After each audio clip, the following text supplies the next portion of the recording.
Well, hello everybody. This is Hal, And this is Melanie. and we want to welcome you to another episode of Making Biblical Family Life Practical. We are sitting here with some of our favorite people in the world. This is Roger and Jan Smith of Louisiana. They are longtime homeschool leaders both at the state and the national level, and they are speakers on parenting, marriage, and family issues, just like we are.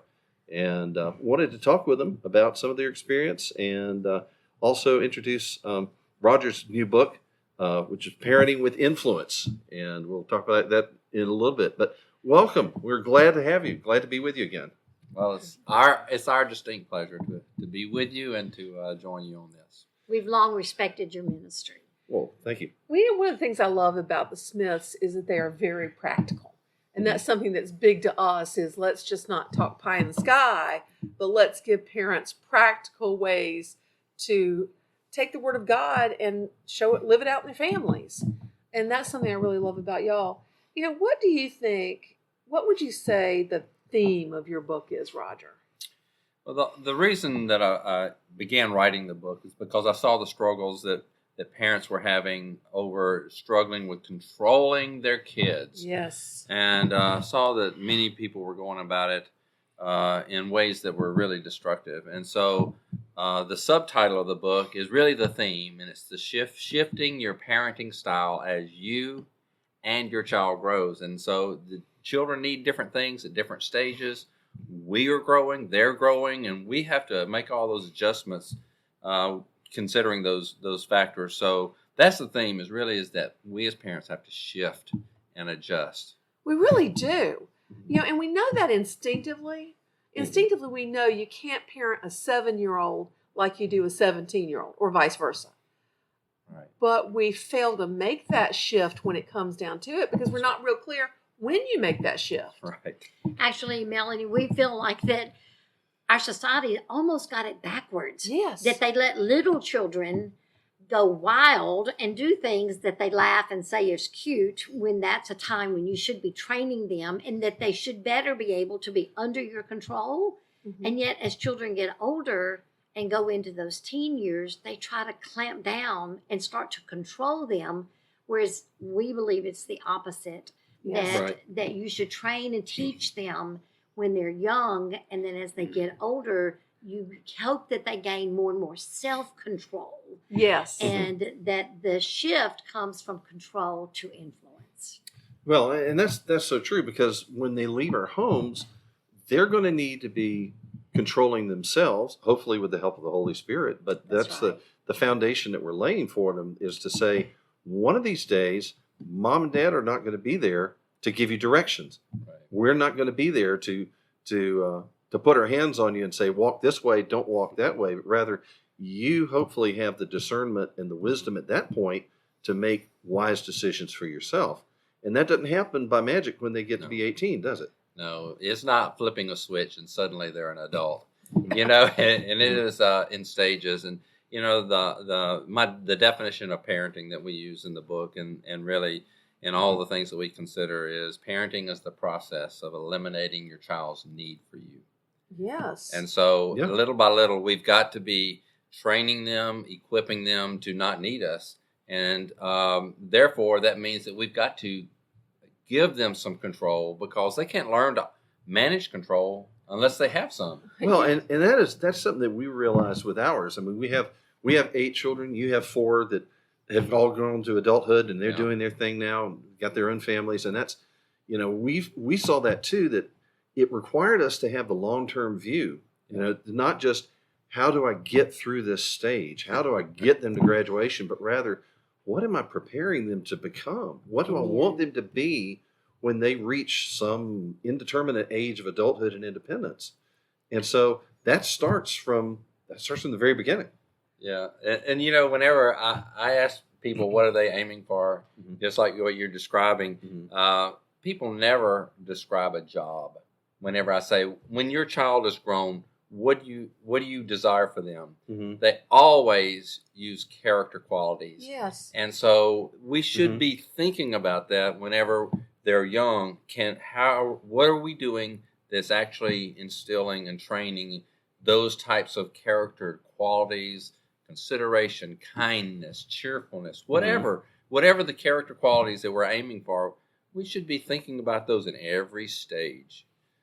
And Go ahead. Well, I was just thinking, one of the things that impressed me about your story is the opportunities that you gave your kids at different times as they were growing up. And, everybody's opportunities look different. I know Ben Sassy in his book was talking about how he sent his teenage daughter off to work on a ranch for a year or something, and so, well, okay, we can't all do that. right. But we have opportunities that are within our purview. And you did a number of different things with your kids were young teens and older teens and even before that. You kind of give us an overview of some of those?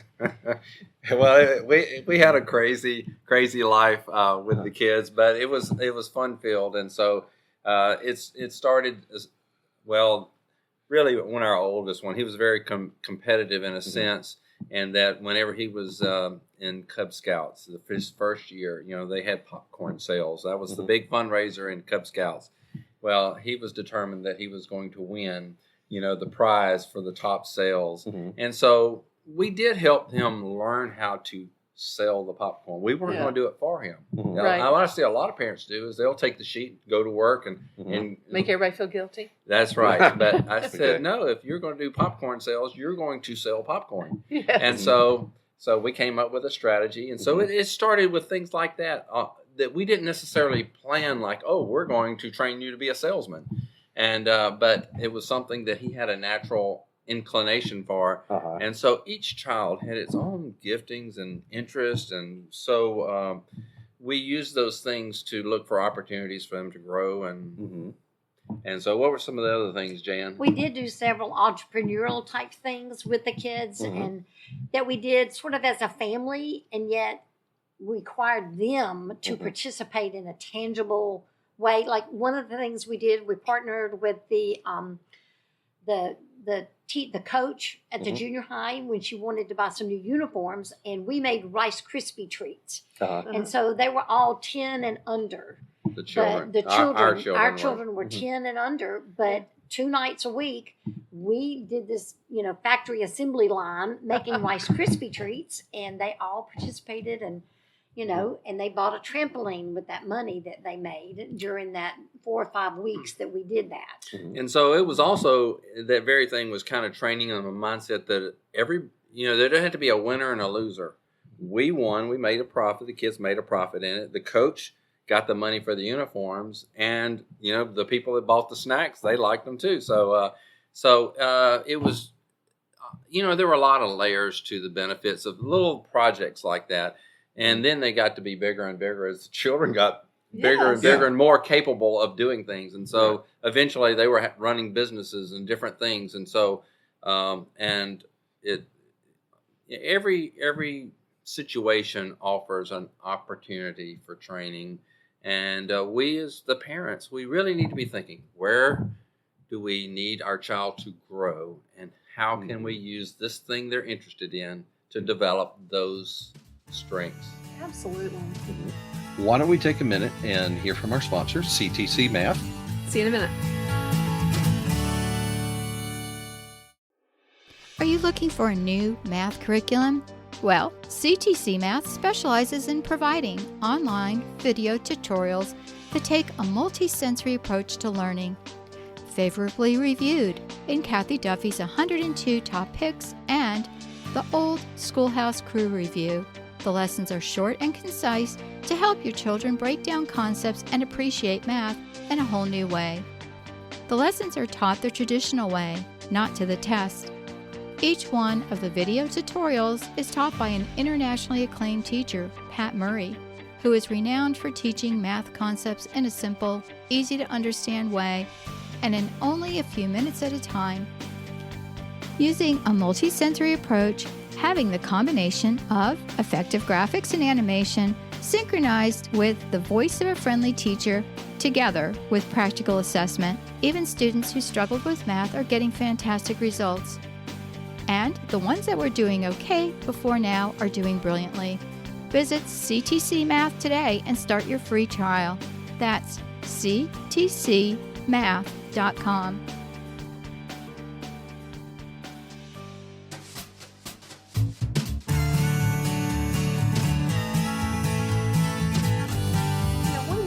that I want to talk about. We were laughing about this before dinner. That people come to us at conferences and they say, tell me how to get my 17-year-old under control. Right. But the time for control is past. Yeah. That child can walk out of your home and never come back in a few months. Yeah. Now's the time for influence. Right. And, so talk about that a minute. What do you say to parents who maybe they didn't build into their Right. younger kids like they should have, and now that Yes. they've got teens, Yes. that they don't know what to do at this point?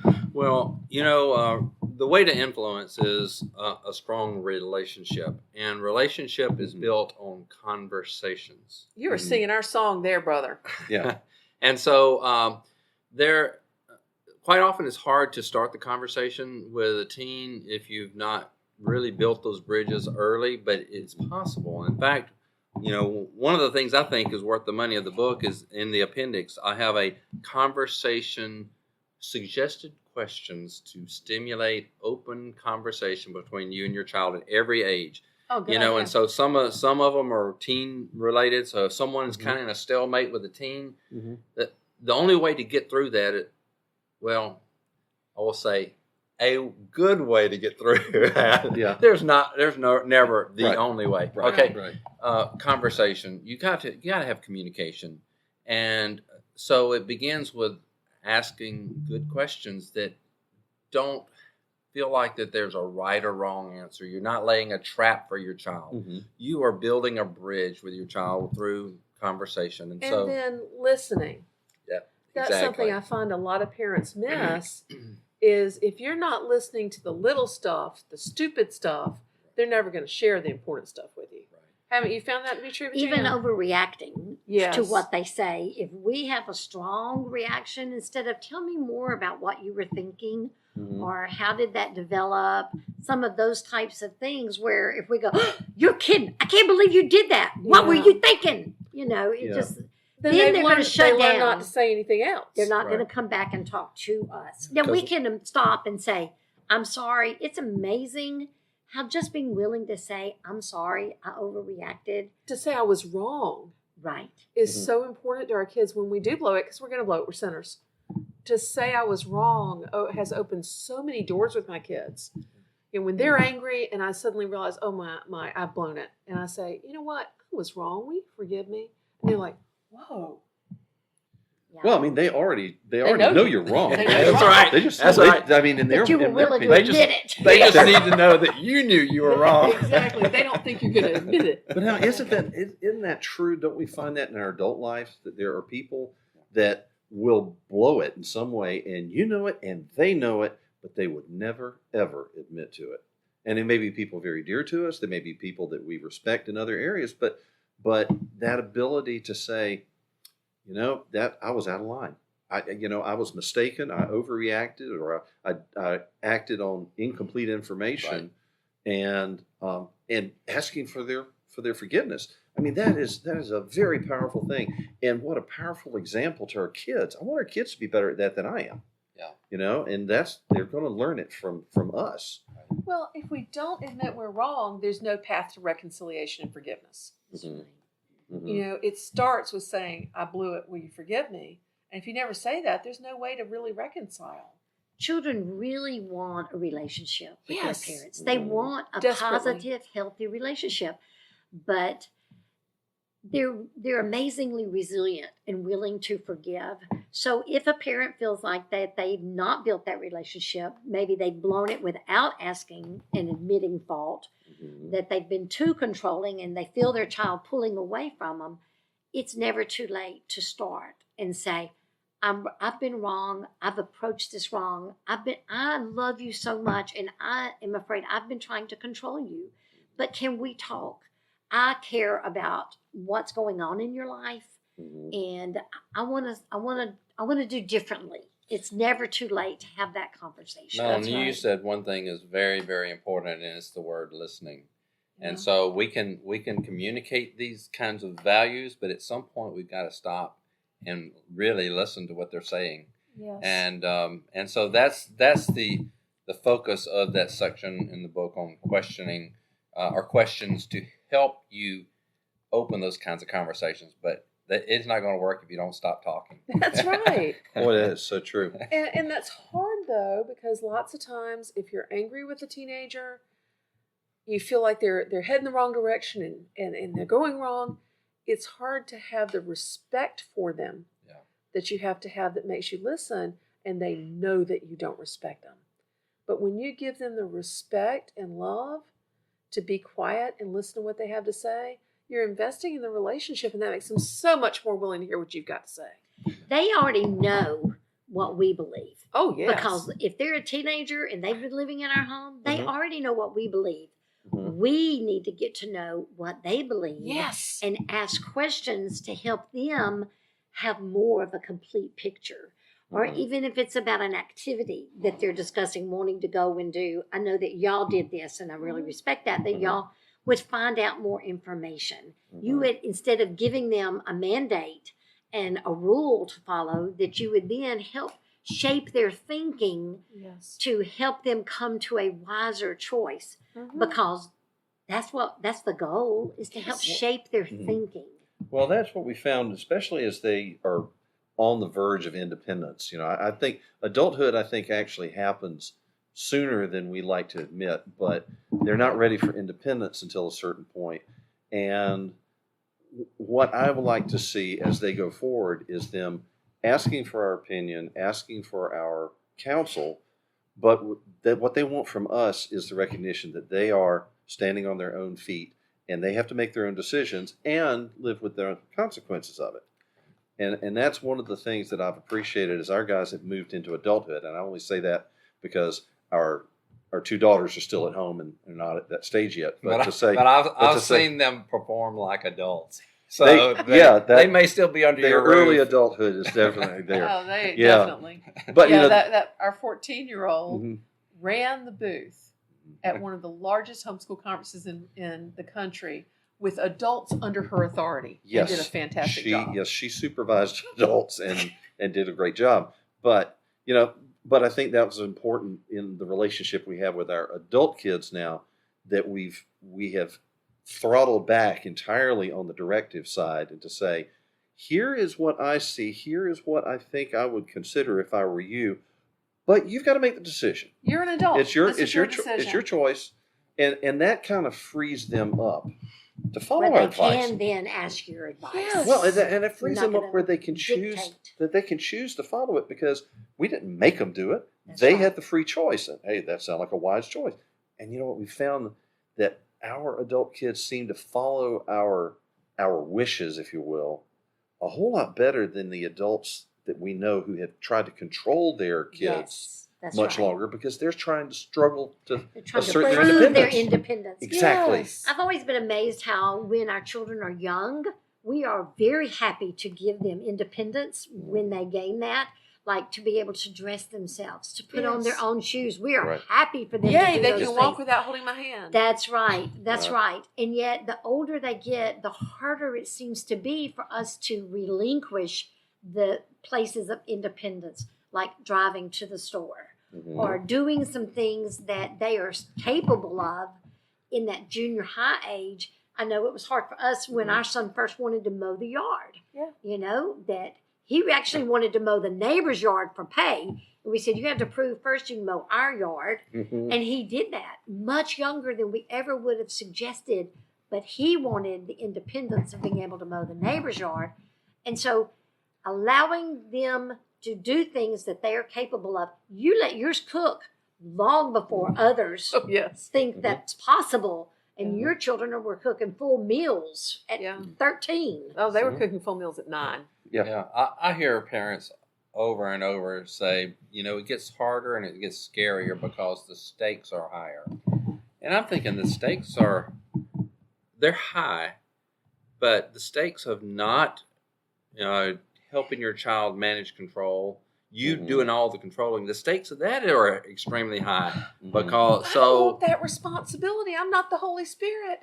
So it's Mhm. imperative that we learn how to shift our parenting, because they need different things from us when they're little and Mhm. when they're in the middles and then when they're older. So we've got to adjust. And that's what the essence of what we try to train people is making that shift. I refer to it as the parental shift. Well, and you know what? You are, I know from our knowledge of you and your family history that what you are talking about in this book is what you and Jan have lived out with your Right. kids. Yes. And you have seen the fruit of it, and you have experienced the learning process for yourselves, Right. and the transition for yourselves. And this is not just theory. This is not somebody saying, here's my checklist, but rather to say, this is what we lived out, and it worked for us, and we want to share what we've experienced. Would you tell us how to get your book?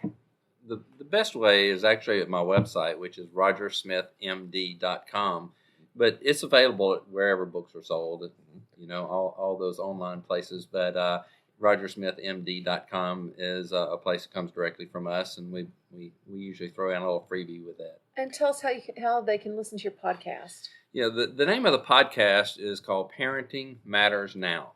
Parenting does matter, and it matters right now. So Parenting Matters Now. It's easy to remember, and you can find it wherever you get your podcast. And the podcast is not a lengthy commitment. It's 4 minutes a day, And three times a week. And a lot of wisdom in 4 minutes, Roger. 4 minutes, yeah. Now, where can they find you on social media?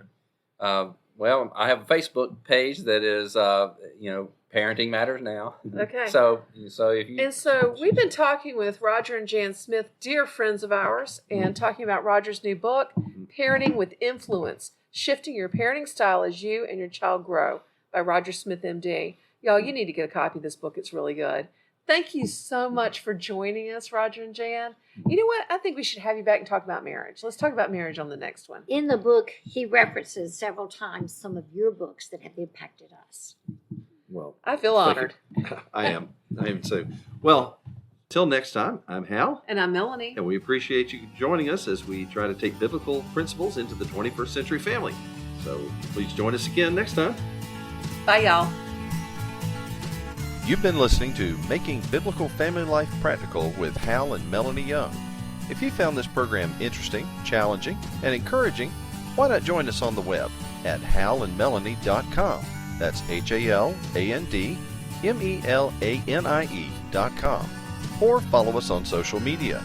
You can find us on Facebook at Facebook/HalAndMelanie or Facebook.com/RaisingRealMen. This program is a production of the Ultimate Homeschool Radio Network. Join us next week when we'll be back to talk about making biblical family life practical. Until then, thank you and God bless you for listening.